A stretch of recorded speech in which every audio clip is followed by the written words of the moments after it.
नमस्कार, astro factors में आपका स्वागत है।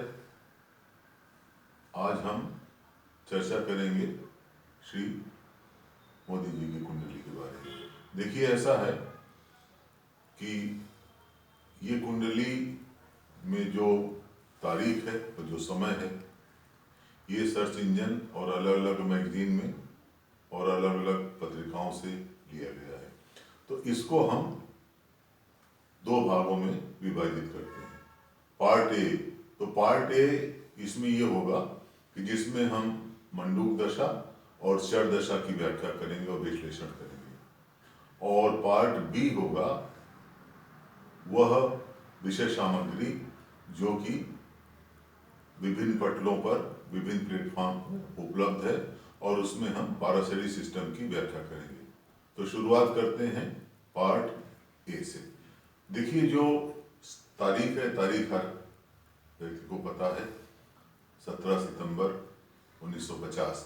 अब देखिए, इसमें समय में मतांतर है और जो बहुत से अति महत्वपूर्ण व्यक्ति हैं विश्व के पटल पर हैं और एक तरह से समझिए कि बहुत ही ऊंचाइयों पर पहुंचे हैं, तो उन ऐसे लोगों का समय बताना उचित नहीं रहता है, समय मालूम भी नहीं रहना चाहिए। चलिए मूल विषय वस्तु पर आते हैं। अब सबसे पहले जब हमने इसमें जैमिनी दशा लगाई, तो देखिए जैमिनी दशा लगाने पर क्या स्थिति बनी कि जो जैमिनी दशा में इनका आत्मकारक और अमात्य कारक ये दोनों पंचमेश, ये यहाँ पंचम है और इसमें ये 10वें स्थान पर है। 10वें स्थान का स्वामी ये जो सूर्य है ये यहाँ पर बैठा हुआ है।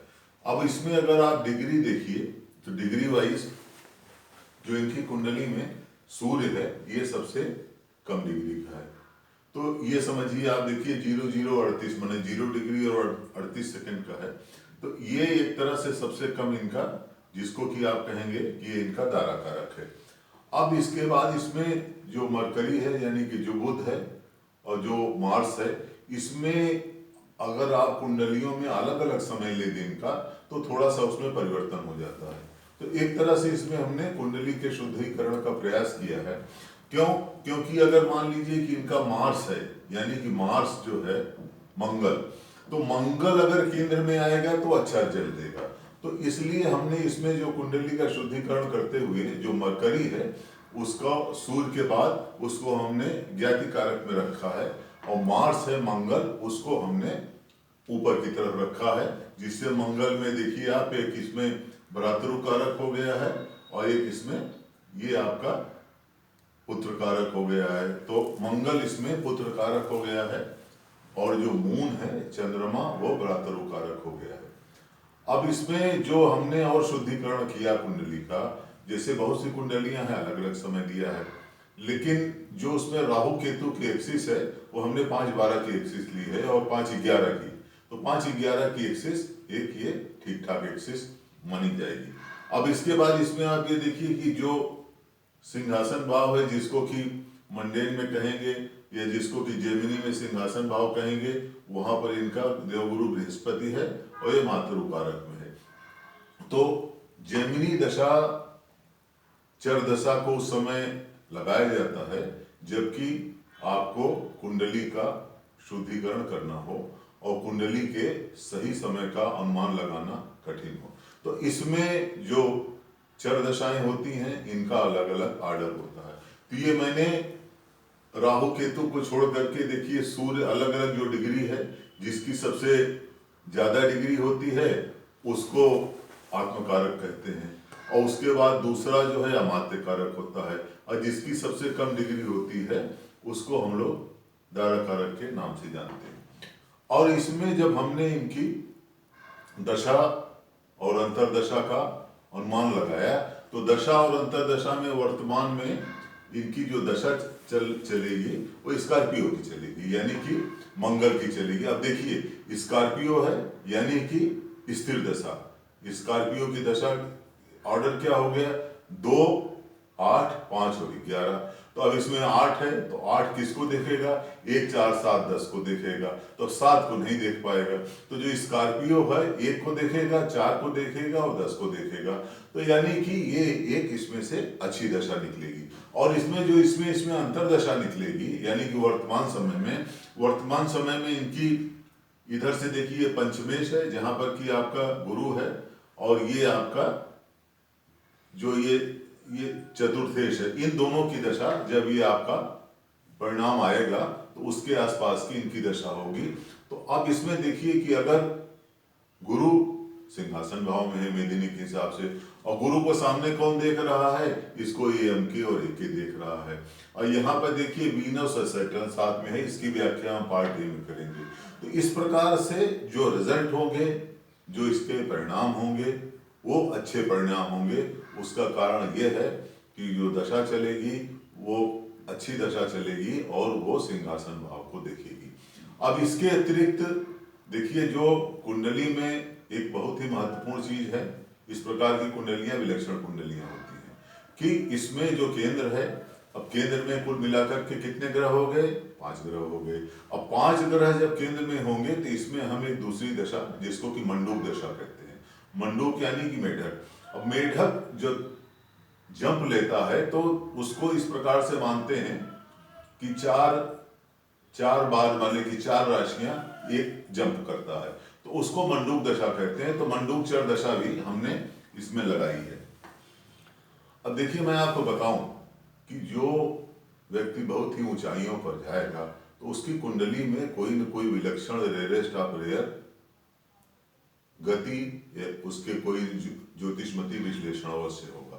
अब आप देखिए इंदिरा गांधी की कुंडली कर्क राशि की कुंडली थी, यानी कि 4 कर्क राशि की कुंडली थी। शनि केंद्र में था और शनि के ठीक सामने हाउस नंबर 10, उसके ठीक सामने वो चंद्रमा था। अब ये देखिए दोनों का एक्सचेंज हुआ। हाउस नंबर 2 माने कि दूसरा स्थान, 2 वहां पर उसका और 5वें स्थान का आपस में एक्सचेंज था। और उसके बाद बृहस्पति और शुक्र का, यानी कि 6वें का और 11वें का एक्सचेंज था। तो कुल मिलाकर के 6 ग्रहों का आपस में एक्सचेंज था। और उनका जो जन्म हुआ था वो रात्रि में जन्म हुआ था। तो अगर कोई कन्या है उसका जन्म रात्रि में होता है। सूर्य और चंद्रमा और लग्न ये विषम राशियों में होते हैं, तो कुंडली में महाभाग योग देते हैं। तो उसी प्रकार से इस कुंडली में देखिए कि 5 ग्रह हैं, और वो कहाँ हैं? केंद्र में। और वो किस जगहों पे बैठे हैं? अच्छे स्थान पे बैठे हैं। अब इसमें देखिए जैसे ये जो 10वां स्थान है, अब 10वें स्थान को आप देखिए जो मेदिनी में इसको मंडेन में इसको कहते हैं कि ये प्रधानमंत्री का भाव है, ये लोकसभा का भाव है, ये प्रोफेशन का भाव है। अब इसमें आप देखिए एके और एम के दोनों बैठा है, और उसमें शुक्र बैठे हैं और शनि बैठे हैं। अब शनि की सबसे ज्यादा किससे बनती है? शनि की असुरों के गुरु शुक्राचार्य से बनती है। तो मैं पुनः अपनी पहली वाली बात पर आता हूं। तो जब इनकी हमने मंडूक दशा लगाई, तो मंडूक दशा लगाने में वर्गो, यानी कि जो यहाँ पर 11वां स्थान है, 11वें स्थान में कन्या लग्न है, तो कन्या लग्न का एक संतुलन उसमें से निकल के आया। कन्या लग्न हालांकि लंबे समय तक चलेगी, लेकिन उसमें जो दशाएं हैं और जो अंतरदशाएं हैं वे आकर के इस पंचमेश की निकली। यानी कि जब मई के आसपास जिस समय परिणाम निकलने को होगा, तो उस समय जो जेमिनी में मंडूक दशा है उसके अनुसार यहाँ पर जो बृहस्पति पंचमेश में जो है ये इसकी दशा चलेगी। अब इसको आप देखिए कि यहाँ लॉर्ड इसका कहाँ बैठा है? लॉर्ड ये आपका चतुर्थेश में बैठा है। तो ये भी सिंहासन भाव एक तरह से इसको मेदिनी में कह सकते हैं। तो ये भी एक अच्छे परिणाम देगा। तो जो चीजें बाकी कुंडली में है वो तो हम पार्ट ए में बताएंगे आपको, लेकिन इसमें पार्ट बी हमने पहले लिया है।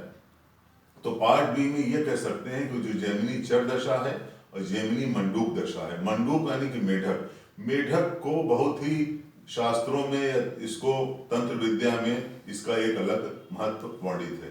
तो इन दोनों चर दशाओं को जब हमने योजित किया तो उसके जो परिणाम हैं वो एक अच्छे परिणाम देंगे, और उसके एक अच्छे परिणाम देंगे यानी कि जो दशा और अंतरदशा चुनाव परिणाम के आसपास आएगी वो शुभ होगी और अच्छी होगी। धन्यवाद, नमस्कार।